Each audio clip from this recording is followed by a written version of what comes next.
സത്യത്തിലും ആരാധന, സ്വർഗത്തിലും ഭൂമിയിലും ആരാധന, ആരാധനാവർഷം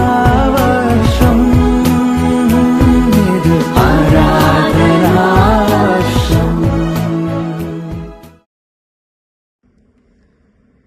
ഈശോ മിശിഹായിൽ ഏറെ പ്രിയപ്പെട്ടവരെ, ജീവന്റെ അപ്പത്താൽ കുടുംബത്തെ പോഷിപ്പിക്കാം എന്നതാണല്ലോ ഇന്നത്തെ ചിന്താവിഷയം. ഒരു ക്രൈസ്തവ കുടുംബത്തിന്റെ ആത്മീയ ഊർജത്തിന്റെ ഉറവിടമാണ് പരിശുദ്ധ കുർബാന. അനുദിന ജീവിതത്തിലെ പ്രതിസന്ധികളെ നേരിടാൻ കുടുംബങ്ങൾക്ക് ശക്തി പകരുന്നത് ദിവ്യകാരുണ്യനാഥനാണ്. കുടുംബങ്ങൾ ഒന്നിച്ച് വിശുദ്ധ കുർബാനയിൽ പങ്കുചേരുന്നത് ഒരു ശീലമാക്കണം.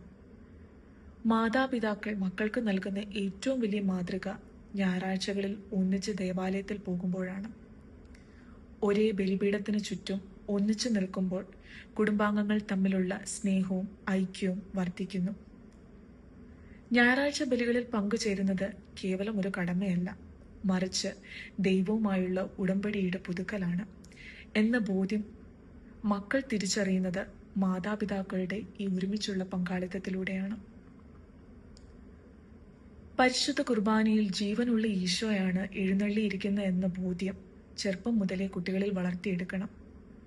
ഇതിനായി ദേവാലയത്തിൽ പോകുന്നതിന് മുമ്പ് തന്നെ വീട്ടിൽ വെച്ച് തന്നെ പ്രാർത്ഥനയോടെ ഒരുങ്ങുക.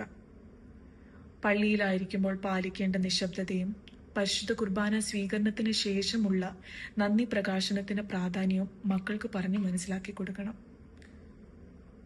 ഒരു കുട്ടിയുടെ ജീവിതത്തിലെ ഏറ്റവും മനോഹരമായ നിമിഷമാണ് ആദ്യ കുർബാന സ്വീകരണം. അതിനായുള്ള ഒരുക്കം ബാഹ്യമായ ആഘോഷങ്ങളിൽ മാത്രം ഒതുങ്ങിപ്പോകരുത്. ഈശോയെ ആദ്യമായി ഹൃദയത്തിലേക്ക് സ്വീകരിക്കാൻ പോകുന്ന കുട്ടിയെ ആത്മീയമായി ഒരുക്കണം. പാപസങ്കീർത്തനത്തിന് പ്രാധാന്യവും ഈശോ നൽകുന്ന പാപമോചനത്തിന്റെ സന്തോഷവും അവർക്ക് മനസ്സിലാക്കി കൊടുക്കാൻ മാതാപിതാക്കൾ പ്രത്യേകം ശ്രദ്ധിക്കണം.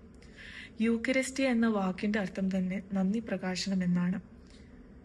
വിശുദ്ധ കുർബാനയുടെ ഈ ചൈതന്യം നമ്മുടെ ഭവനങ്ങളിലും ഉണ്ടാകണം.